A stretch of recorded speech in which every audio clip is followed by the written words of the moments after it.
If you rise up against a son, he will run to his father and say, Father, there is an adversary. And the father says, all right, go behind me and let me show this man how responsible I am. This is not to bring any emotions, but we've had times where terrorists have kidnapped children, and with all the wealth of their parents, they could not sleep because a little girl, a little boy, and the man would say, even if it is $1 million, please don't harm my son, let him come back home. And the terrorists would say, can you give us $5 million? They say, if it's for my son, I can go that far. Please, someone shout Abba. Why does it look like you are fatherless? Why does it look like there is no defender in your life? Why does it look like you are struggling to make God aware that you are here? There is something about your revelation. The way we have to cajole him and say, God, are you aware? I know there are over 8 billion people. Just to remind you that I am still in Lagos. Just to remind you that my rent is still an issue. There is something about your revelation that is insulting the fatherhood of God. The consciousness of his fatherhood will give you rest. How are the bills coming? I know, because I am not an orphan. How is my destiny going to change? I am not an orphan. I may be disadvantaged physically, but I know my father. Allow him come and you will see what he can do.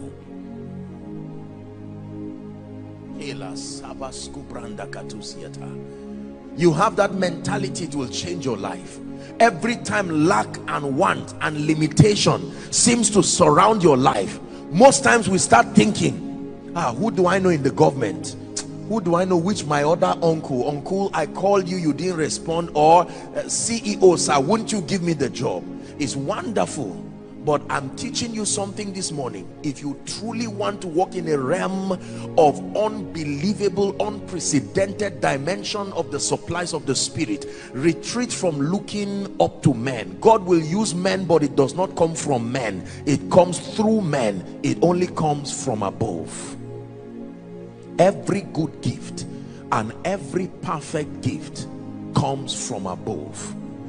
This structure that we now celebrate did not come from men. It came through men, but it came from above.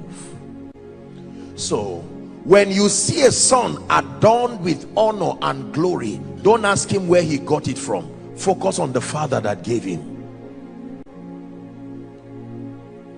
Are we together? It's an insult to a father to see the child and say, where did you buy these shoes? Young boy, of course you should know he could not afford it. When you dress your children, it's not a reflection of their personal wealth, it's a reflection of your responsibility as a father. Are you getting this revelation now? I want to drum this in this first service as we pray.